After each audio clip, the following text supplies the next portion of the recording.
Hi everybody, this is Ailaku, and today in Emprendiendo, Muerte we have a very special guest. His name is Ajit Nawalkha, a serial entrepreneur, global educator and consultant. He is the co-founder of Mind Valley Tech, EverCoach and Global Grid Institute, author of the book of coaching and Live Big. Born in Jaipur, Rajasthan, living in a home with 23 other people, he always pursued a dream of living big. Over the past decade, he has helped build training and coaching companies to inspire the coming generation, transform entrepreneurs to live on purpose, while enjoying their lives while increasing profits. He enjoys exploring the world, learning different cuisines, and spending time with his wife, Nita. He currently lives in Los Angeles, California. Ajit, welcome to Emprendiendo a Muerte. I'm really happy to have you here, Ajit. For us, this is an honor to have this interview with you. So I would like to start asking you, who is Ajit? What do you do? How do you help people through coaching, through your books, through your courses to become a better version of themselves? So let's start. Absolutely. My name is Ajit, of course, like you said, and I come from India. I grew up in a household of about 23 different people in a small city called Jaipur in India. And through my journey in the past years, I was training to be an engineer. And as I was training to be an engineer, because every Indian is getting trained to be an engineer in a way, engineer, doctor, accountant, that's what all Indians are. And so I was training to be an engineer as well. And in the process, I realized that I don't really enjoy it.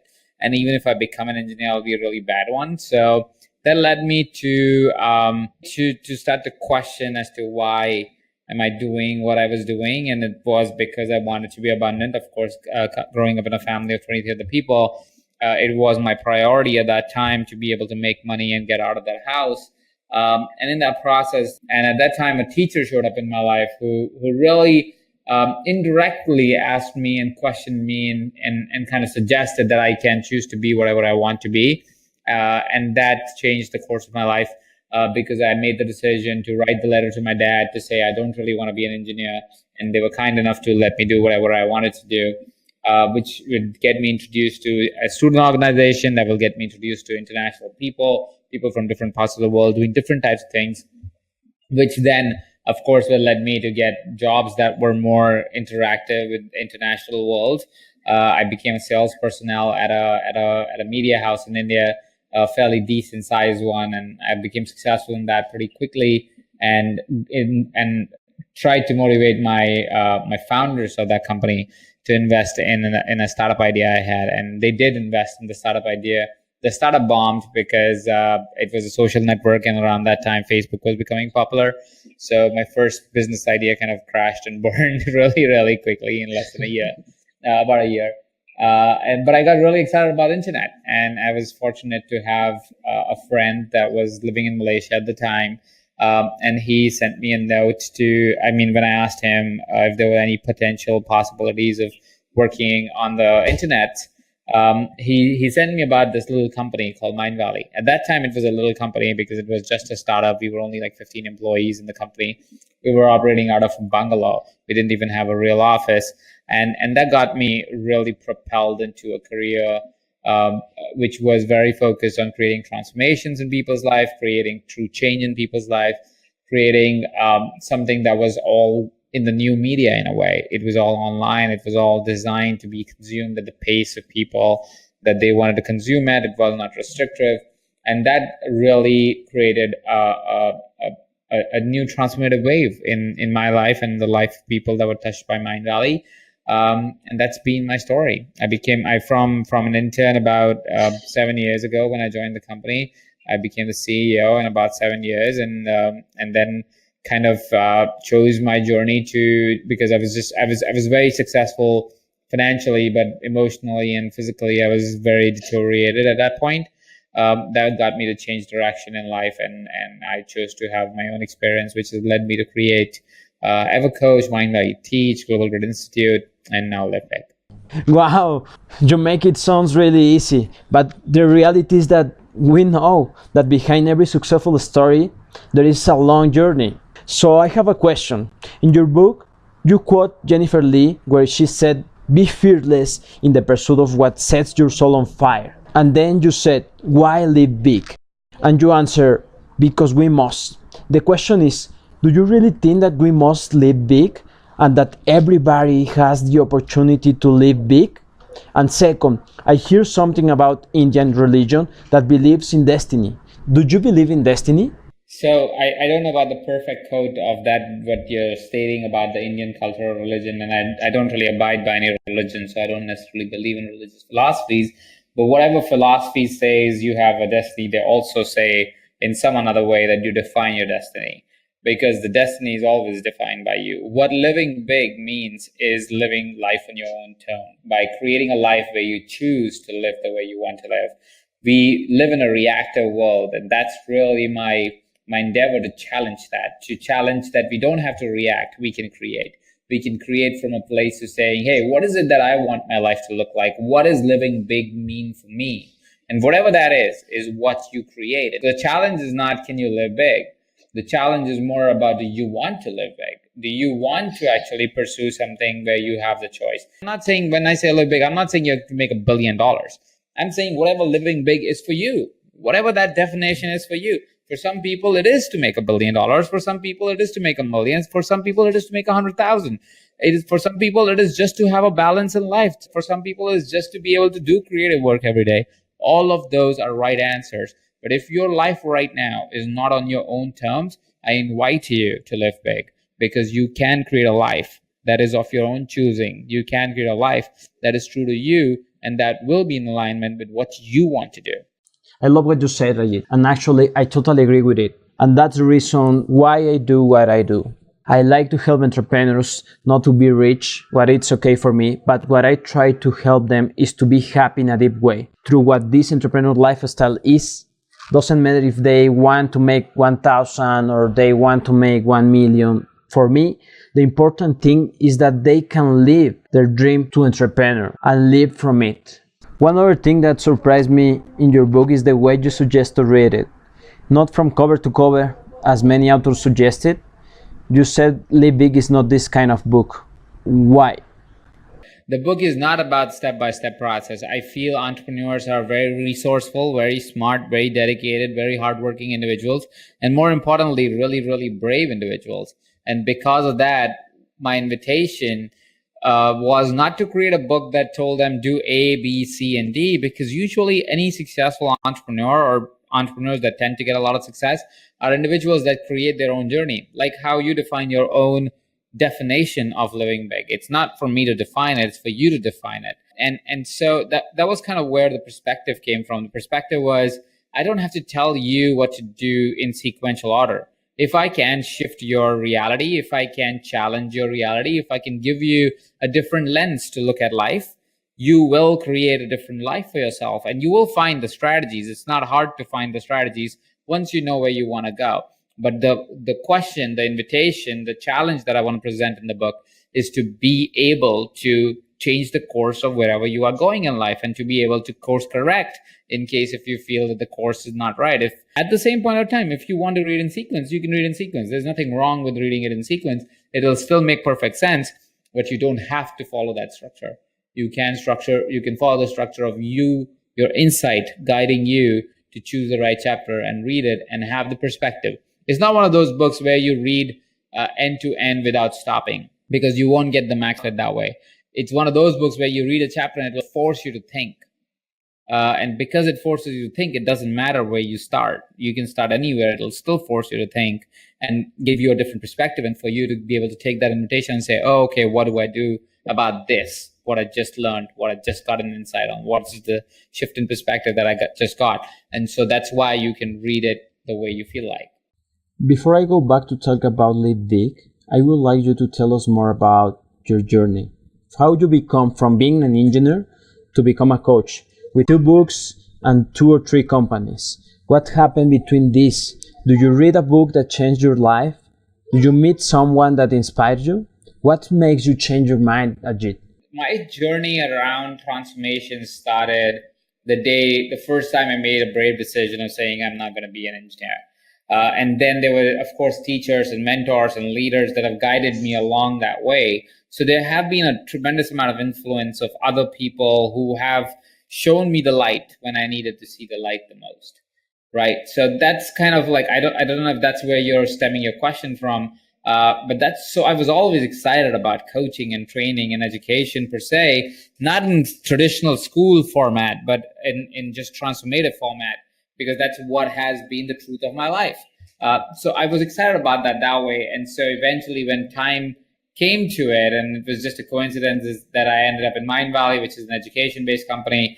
And so when the time came and I really wanted to, and as I went deep within myself, one of my passions that I turned out to be was I want to coach, I want to train, I want to be able to educate, I want to be able to support individuals that are coaches and trainers and educators because they have changed my life. So what can I do to contribute back to theirs? Also, early on in my life, my grandfather was like a coach to the community. There were no coaches at that time. There were no titles like coaches at that time, of course. But my grandfather used to be one of those individuals that was often called upon when the community needed some elderly advice or elderly guidance. And we used to see people coming in all the time to our house and spending hours and hours discussing the challenges of life with my grandfather. So I think somewhere subconsciously I was influenced by that as well. Maybe that was one of the inspirations in there. Sounds great. So you have some inspiration, and then when perfect moment came and magic happens, would you like to say to the people that it's gonna listen us when you said about to find your passion? Because everybody says that find your passion, go to pursue your dreams and do what you want. But sometimes it's not easy. Nobody teaches, not in a school, not many families teach us that we need to follow our dreams, to find your passion. They just teach us to study something that is going to give us money, or to study something that it's popular, to get a good job. So what would you like to say in order to find your passion? So we all unconsciously are aware of what we are passionate about. At least that's what my belief is. We all know what we are passionate about. What we tend to do is we tend to settle because it's risky to follow your passion. It's dangerous in a way, which is why when I started the conversation, I said entrepreneurs are some of the most brave people that you would know. They don't go out to war and they are not in physical danger, but they're always in emotional and spiritual danger, because they're putting themselves out there, creating something that they are passionate about, but the world may or may not accept them for it. The world might even reject them for it. So entrepreneurs are as much as they're passionate individuals, they're very brave individuals. And so my invitation to anybody who's looking for what are they passionate about or how are they passionate about it is to really look at their lives and see what is it that has kept them. What is it that gets them the most excited about life? And what is it that gets them most excited, or things that they would like to do for hours together? And then I'm not saying just take that and run with it, because sometimes your passions are not profitable. Your passions are not practical. Your passions are not something that can be made a business out of, or a profitable big size business out of, right? So you want to inquire that passion. You want to go, okay, so I'm really passionate about this thing. Can it become a business? And sometimes you will find some of your passions are totally possible to become a business. Now, the challenge that happens right after that is that you start to pursue that passion, and then you realize, well, I don't know how to make it work, right? And that's where practicality comes in, is you really have to invest time in learning things. You have to invest time in learning business, learning how to build a team, learning how to build a product. And these are all important skills. So there is no urgency of saying, hey, today I discovered my passion, tomorrow I must start it. Now, these are some of the wrong things that people do. And we discussed that in the book. You might not have seen that in the synopsis, but there are chapters on where we talk about how to really pursue your passion. Not to just go out and say, all right, I'll burn all my bridges and now I'm doing my passion. Well, that's the worst way of starting a business, because you've taken away all security from life. To be able to build this company that you don't know if it'll go anywhere or not.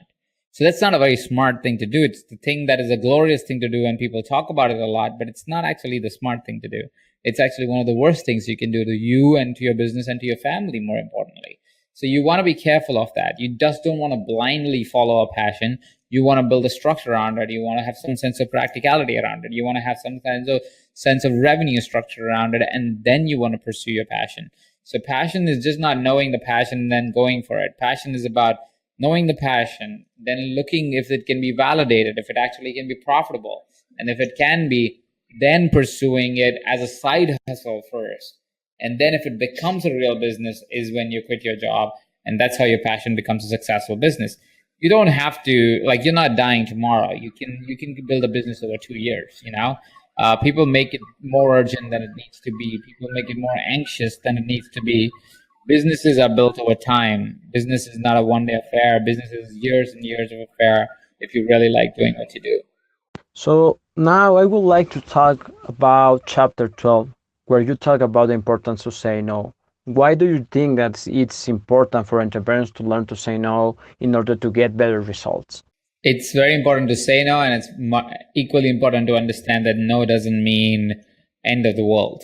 Because what happens as entrepreneurs is we get more no's than yeses, and we are okay with more no's than yeses. And that's building a business is about a lot about collecting the no's and being able to take a lot of no's and then look for that perfect yes. You want to get a no. You don't want a yes from people that are not aligned with you. You don't want a yes all the time. You don't want everybody to say yes to you, because if that happens, you will end up working with or getting funded from or having clients that you don't really like. You want the no because beyond these no's lies a perfect yes. And you want to look for that perfect yes, because that perfect yes is going to propel you to a journey much further than all these different people that could have said yes but said no. So look for the no's. No's is fine. Know that no is the process of finding a yes. No is the journey to a yes. And the yes that when you will find it will be a perfect yes. 2 more questions.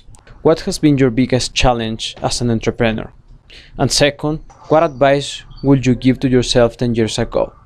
I mean, challenges are on a daily basis. It's an entrepreneurial journey. I wouldn't be able to say this is a bigger challenge or a lesser challenge.